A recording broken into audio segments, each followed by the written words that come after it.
Hindi pa man bagong taon, umabot na sa halos 140 ang nabibiktima ng mga paputok. At nakakabahala na lumalaki ang porsyento ng mga nasasaktan kahit hindi naman sila mismo ang nagpapaputok. Saksi si Victoria Tulad. Buong kanang kamay ang kinailangang putulin sa 13 anyos na lalaking ito sa Bacolod City.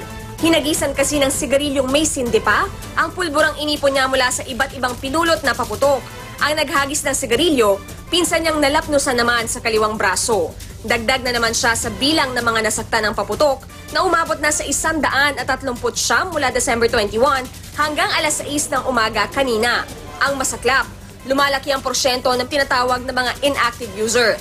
Nananatili namang numero 1 pinakamapaminsalang paputok ang ipinagbabawal na Piccolo.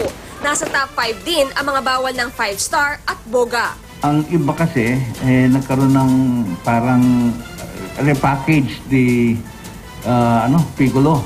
But actually, pag binuksan mo, Piccolo ang laman. Pero gaano ba talaga kalakas ang Piccolo? Heto't sinubukan niyang ilagay ng Bureau of Fire Protection sa isang chiko at singkamas. Isipin niyo na lang kung anong klaseng pinsala ang aabutin ng inyong laman kung tamaan yan. Sa kabila nito, may mga nagbebenta pa rin ng bawal na paputok tulad sa Barangay Binyan First sa Bukawe, Bulacan. Kumpiskado ang atomic bomb, Watusi, Plapla, Bin Laden, Goodbye Philippines at Crying Bading. Arestado ang nahulihan nito pero nakatakas ang dalawa niyang kasama. Bukod sa karaniwang fireworks, pampaingay rin ng ilan tuwing bagong taon ang pagpapaputok ng mga baril. Sa Lumban, Laguna, tinamaan ng bala sa ulo ang 7 taong gulang na si Isaac Gabriel Ruda habang nasa loob lang ng bahay.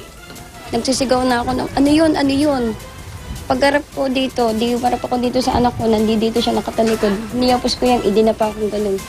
Nang pagdapa ko, hindi ko pa po alam na may tama na. Nung dinapa ko siyang ganyan, tsaka ko lang na nung may tumutulo na siyang dugo. Hindi umabot sa bungo ang bala, pero kailangan pa siyang obserbahan. Kung sino yung may kasalanan, di makulong po. Hindi po ako papaareglo. Suspect ngayon ang kapitbahay na si Mario Cortez, isang provincial jail guard at dating sundalo.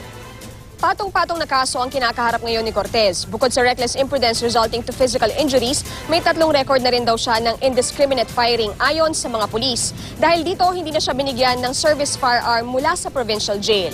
Pero ang suspect, todo tanggi sa mga paratang. Yung kahapon po, hindi po kayo ang nagbaril. Pero bakit po kaya kayo ang itinuturo, sir, ng mga kapitbahay ninyo? Yun po hindi ko alam. Yun po hindi ko alam. Meron daw po kayong mga baril sa bahay? Wala po, kahit po rekisahin nila yung bahay. Wala po. Sa kalapit na probinsya ng Batangas, nagpapagaling naman ang 2 tinamaan ng ligaw na bala nitong Pasko. Pareho silang nasa kanilang mga bahay noon. Pakiusap ni Governor Vilma Santos, i-report ang indiscriminate firing ng mga baril. Masakit man aminin pero totoo po. Hindi lang bagong taon. Sa totoo lang po, yan ay parte na rin po ng kaugalian ng Batanggenyo, yung tinatawag naming celebratory gunfire pagka sila po'y natutuwa o may fiesta. Mula December 16, nakapagtalaan ang PNP ng 10 insidente ng stray bullets. 8 rito may tinamaan. Mula rito sa Lumban, Laguna, ako si Victoria Tulad, ang inyong saksi.